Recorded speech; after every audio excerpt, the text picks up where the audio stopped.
Hello बच्चों, let's start with the question. And here the question says that which of the following statement is incorrect about the Lothar-Meyer classification. तो यहाँ पे Lothar Meyer के classification के according कौन सा statement जो होगा वो रॉन्ग होगा, ये हमें आइडेंटिफाई करना है. That means out of this 3 statements mayor rules को फॉलो करते हैं. तो ये लोथर-मेयर क्लासिफिकेशन रूल क्या है? तो बेसिकली इसे मेयर्स कर्व भी कहा जाता है, जस्ट मेयर्स कर्व. तो ये एक कर्व है क्लासिफिकेशन का. ये कर्व कैसा कर्व है? So it is the atomic mass versus atomic volume का कर्व है.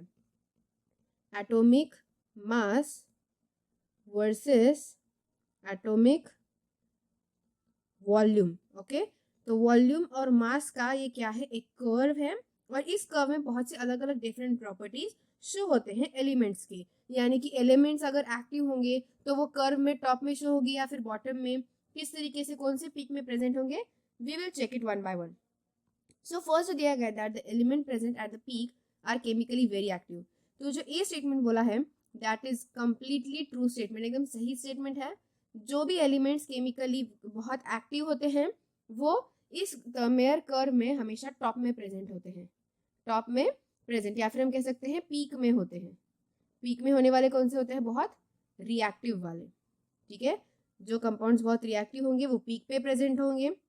फिर साथ ही साथ second option that alkaline earth metals are present at descending position of the curve. तो यहाँ पे ये बोला गया है कि अल्कलाइन अर्थ मेटल्स जो होते हैं वो alkaline earth metal descending position में होते हैं. ये भी ट्रू कहा है. This is about the alkaline earth metal. तो ये अल्कलाइन वाले जो भी होंगे ना, अल्कलाइन अर्थ वाले होंगे ना एलिमेंट्स, वो सारे एलिमेंट्स नीचे डाउन पोजीशन में, डाउन एरिया में, नीचे वाले एरिया में कर्व में प्रेजेंट होंगे. फिर उसके बाद representative elements are present at the bottom of the curve.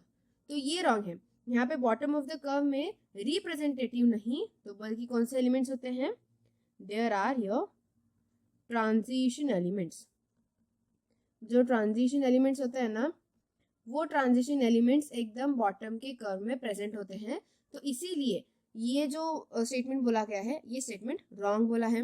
Next that halogen occupy ascending position. अब जो हैलोजन्स होते हैं ना बेसिकली वो बहुत रिएक्टिव होते हैं. कैसे होते हैं? रिएक्टिव होते हैं. रिएक्टिव होने की वजह से वो कर्व में इस तरीके से असेंडिंग में जाएंगे, मतलब ऊपर की तरफ जाएंगे. जैसे कि हमने देखा था कि अल्कलाइन अर्थ मेटल जो होंगे वो डिसेंडिंग लाइन में, मतलब ऐसे नीचे नीचे जाते हुए जाएंगे उनकी लाइन, वैसे ही हैलोजन्स की ऊपर जाएंगी. ठीक है, तो इसमें से सारे स्टेटमेंट्स ट्रू है बट एक स्टेटमेंट रॉन्ग है, इनकरेक्ट है. वो है स्टेटमेंट नंबर सी. तो जो सी वाला स्टेटमेंट है वो कैसा है? इनकरेक्ट स्टेटमेंट है, जो कि हमें फाइंड आउट करने को बोला था क्वेश्चन अकॉर्डिंग. तो इसीलिए हमारे यहाँ पे आंसर सी ऑप्शन होगा, क्योंकि ये लोथर-मेयर क्लासिफिकेशन कर्व का रूल फॉलो नहीं कर रहा है. So I hope you got the answer very well. Thank you and all the best.